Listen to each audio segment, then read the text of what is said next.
So I was thinking today that I would start to make some videos and talk about my time in the Army.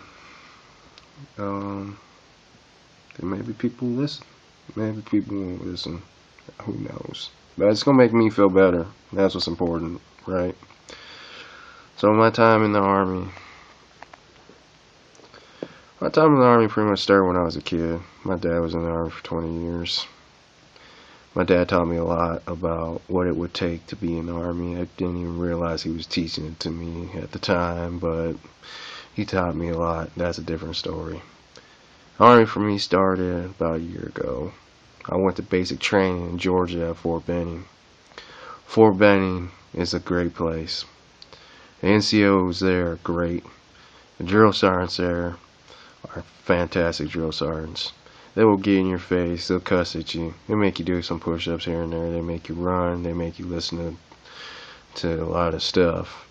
But at the end of the day, them drill sergeants is going to square you away. They're going to make a soldier out of you. Or they're going to make you feel like a soldier initially. I've yet to meet a soldier from Fort Benning that was a bad one. I'm sure they're out there somewhere, but I haven't met one yet.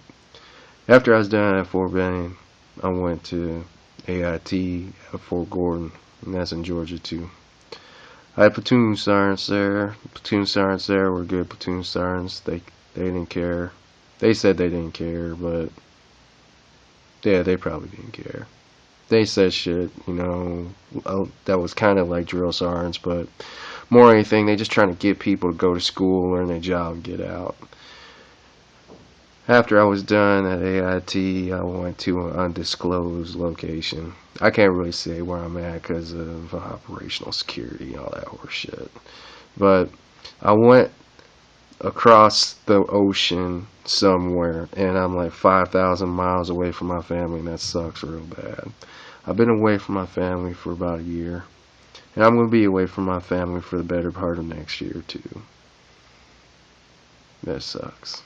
When I was at Fort Gordon here, I'm going to give you all a little caveat. If you go to Fort Gordon and they're going to ship you overseas somewhere to that undisclosed location, they're going to tell you at AIT that you can't bring your family if you're married. If you're not married, this shit don't matter. But if you are married and you got family like I do, they're going to tell you, hey son, you can't take your family over there unless you sign first class, and you ain't that, so you might as well just forget it, sign off on these papers and make your move. Well, guess what? When I got over to my undisclosed location, they said, yeah, you could have brought your family over here. Everybody bringing their family over here. This is great. People love it here. So, the Army lied. Surprise. The Army's going to do that. I'm going to tell you something else about the Army. When it comes time for the Army to get from you what you owe the Army, they're going to get it. When it comes time for you to get what the Army owes you, that's going to be a 12-round bout, and you better be ready to go the distance, because if you ain't, they're going to get away with some of your shit. They're going to get away with some of your shit anyways, but be prepared to fight for what you think is yours. Yeah, be prepared to fight for what's yours. Anyways, at my undisclosed location, the NCOs here are different. Every step of the way, they're a little different. When you have basic training, the NCOs are like this hardcore, high-speed leaders, and they make soldiers of you. They teach you what it is to be a disciplined soldier. And then when you get to AIT, it's a little bit easier, like I said. But when you get to your duty station, it changes. The NCOs change. It's crazy how fast it is, too. Yeah, I see NCOs that they got strange ideas of what facing movements are. If you don't know what facing movements are, you will. You will. Facing movements are the way a soldier moves around in a fashion that displays discipline, and you'll learn all about that shit soon enough. And some of these NCOs, and that's just one facet of where it shows that they all ain't at high speed like these drill sergeants are. Alright, that ain't really what I want to say. what I really wanted to get you all prepared for, that you might be prepared for, might not be prepared for, some of these soldiers to your left and your right are great. Some of them are great. They will help you out. They'll get you to where you're going. And, you know, I'm sure it's the case that if you're getting shot at, they'll keep you alive. I'm not in that kind of situation. I'm in a training situation. I don't get shot at, thank God. I thank the Lord for that every day. I don't thank the Lord for the amount of waiting I do, though. That's a different thing altogether. Anyways, the soldiers where I'm at, like I said, some of them are real good. They'll help you get to where you get. Where you want to go, they'll help you there. They'll get your back, they'll take care of you. Some of these soldiers, they won't. Some of these soldiers, they won't. And it's that simple. They don't care. That's their problem. They just want to drink and hang out with prostitutes. Do things that prostitutes and soldiers do, I guess. Some people, I guess that's what the world thinks that American soldiers value the most, is prostitutes and alcohol.